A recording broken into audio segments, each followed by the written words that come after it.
Edward Said je padel van. Tik prej so odšla na sprehod, je Edward Said padel van. Na London Bridge sta začela govoriti o pesmi z Westminsterskega mosta Williama Wordswortha. Narcise so lotos Londona, rožnata barva neba, veter v laseh, do vratu zapeta vetrovka. Modrikasta barva, rožnata barva, veter, von morja, galevi. Vse to zavito v večerni hlad. Množica ljudi na Tower Bridge, park potopljen v mrak in nekaj besed o skupnih prijateljih, daleč nekje proti vzhodu. Hitro menjavane urbane pokrajine, stolpnice, steklo, gotske cerkve s čudnimi imeni svetnikov in prekrižene jeklene traverze. Luči, ki ena za drugo v petek zvečer ugašajo v pisarnah, množice, ki pred pivnicami in bifeji pijo svoj pint of Guinness ali cigaretni ogorek ugasnejo na smešnih pepelnikih na zidovih, ki spominjajo na pismenske nabiralnike. Yates, Cummings, luknja v spominu pod skalpel, ostra pozornost, ki v svoji mistični metodi skopari z besedami. Nekje pri 3. ali 4. verzu od konca zavije na neznano polsko pot in ponikne v grmovju ob reki. Neizgovorjeno tesnobno vprašanje obvisi v zraku ali v večernem mraku. Ljudje ptice, ki letijo po zraku kot bela na Chagalovi sliki. Ljudje ptice, spomin na smrt, ki prihaja.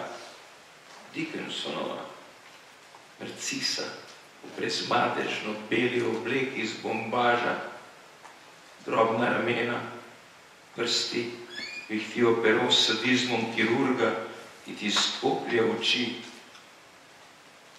Biti zagledan v točko in z njo v srcu risati zemljevid.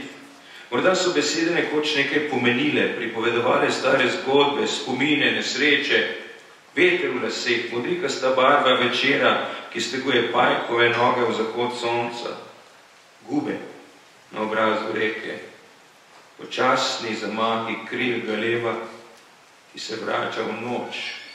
Kam? Nikamor.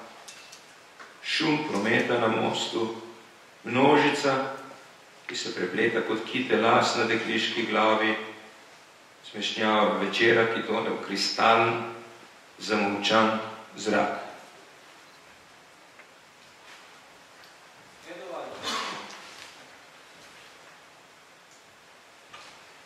エドワルドは我がバスタブに落ちた。私が散歩に出かける前にエドワルドは私のバスタブに落ちたと言った。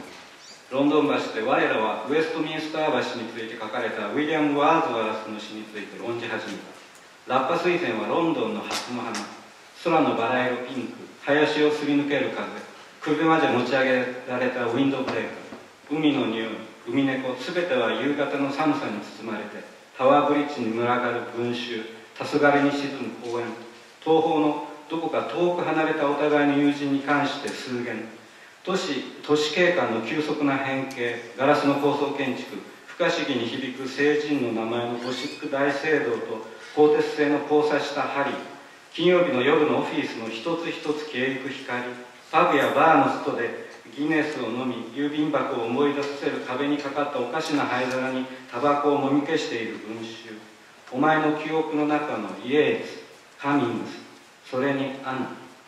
お前の不眠症は下界を召す神秘的メソッドの言葉の節約、終わりの産業前のあたりから、それは見知らぬ小道にはまり込み、川のそばの干木に姿を消し、中空もしくは幽谷の闇に言い出せぬ疑問がさまよい歩く。